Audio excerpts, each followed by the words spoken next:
پھر اچھی بات ہے، مطلب دوبارہ سے میں دہرا دیتا ہوں کہ جنرل فیض حمید کے حوالے سے 4 الزامات تھے جو انسروس ان کے اوپر لگے: سیاسی سرگرمیوں میں ملوث ہونا، آفیشل سیکرٹ ایکٹ کی خلاف ورزیاں جو ریاست کی سلامتی اور مفادات کے لیے نقصان دہ ہیں، اختیارات اور سرکاری وسائل کا غلط استعمال، مطلب یہ ہے کہ he was still in service جب یہ سارا وہ کام کر رہے تھے، اور بعض افراد کو بلا جواز نقصان پہنچانے کے الزامات شامل ہیں، جو کہ وہ ظاہر ہے ایک ٹاپ سٹی والا معاملہ ہے۔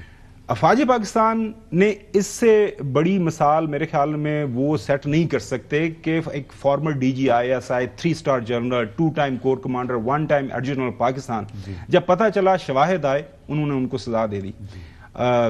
اب مجھے یہ بتائیے گا، یہ تو کارکردگی ہے، کارنامہ ہے افواج پاکستان کا۔ آپ کو یاد ہوگا پچھلے دنوں جب D G S P R کے ساتھ ہماری سٹنگ تھی تو وہاں پہ جب سوال اٹھا کہ 9 مئی کا کیا بنا، انہوں نے کہا جی ہمارے پاس سارے مقدمات تھے، ہم نے تو ان کا حل کر دیا، ان کے سزائیں بھی ہوگی، اب جو سیولین ہیں وہ پروسیکیوشن نہیں کر رہے۔ تو کیا کر رہی ہے فیڈرل گورنمنٹ؟ بار بار جو ہے وہ کس کی منجی تلے جانا ہے؟ بڑی نالائکی ہے فیڈرل گورنمنٹ کی، میں مانتا ہوں۔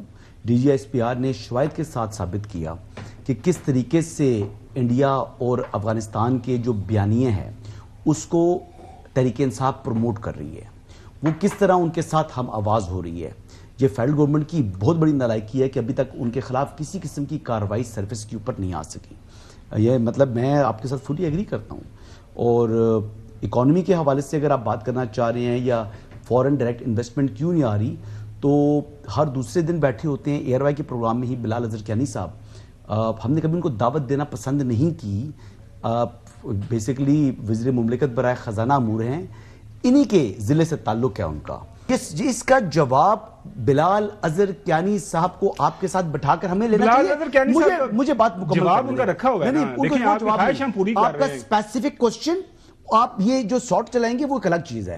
اچھا میں کوئی بات کروں، جو آپ بات میں کر رہا ہوں بات سن لیں، تھوڑی سی پیشنس رکھ لیا کریں، آپ بیچ میں انٹرپٹ کرتے ہیں۔ اچھا اب بات یہ ہے کہ جو باتیں کر رہے ہیں کہ اوور دا ویکینڈ وہ ایک بڑی خوبصورت فرمودات بیان ہوئے ایک جلسے کے اندر، کوہاٹ کے اندر۔ اچھا یہ ہم نے اسپیشل سیگمنٹ رکھا ہوا ہے، میری بات میں کر لوں یار، اس پہ علیحدہ سے آپ کو ٹائم دیں گے۔ فرمودات ان کے جو ہیں وہ سنہری حروف میں جو ہے پرونے کے مترادف ہیں۔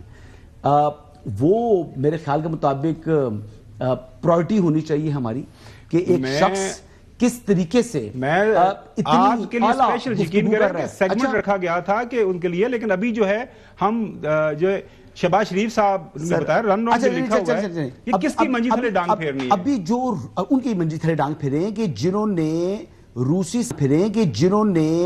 روسی صدر سے ملاقات کا جھوٹا بیانیہ پھیلایا، جنہوں نے یہ بتایا کہ جناب پرائم منسٹر جو کہ ایک ملٹی نیشنل فورم کے اوپر گئے ہیں، وہاں پر ان کی تضحیق ہو رہی ہے، اور جنہوں نے اس کو ایمپلیفائی کیا ان کی منجی تھلے ڈانگ پھیریں، کچھ اپنی جو ہے وہ سرکار کو حرکت میں لے کر آئیں، جو لوگ وہ کر رہے ہیں ان کو ایکسپوز کریں، ان کو پکڑ کر نشان عبرت بنائیں۔ وفاقی حکومت یہ کام نہیں کر رہی۔ تو میں فلی ایگری کرتا ہوں کہ جو یہ پاکستان کو بدنام کرنے والے گھٹیا عناصر ہیں، جو پاکستان کی تکریم کو جو ہے وہ بیسیکلی اس پر جو ہے وہ لڈیاں ڈالنے والے ہیں۔ رشین ٹیلی ویژن نے میرے خیال میں اپنی معذرت کی تھی، انڈین جس کو نہیں، رشین نہیں ہے جی، وہ انڈین ہے، انڈین بیسڈ انڈین چینل ہے، اون بائی انڈین ہے۔ اچھا اس کو جناب آپ اس نے معذرت کی، لیکن ان گھٹیا لوگوں نے جھوٹ پھیلانے کے بعد بھی جھوٹ کو برقرار رکھا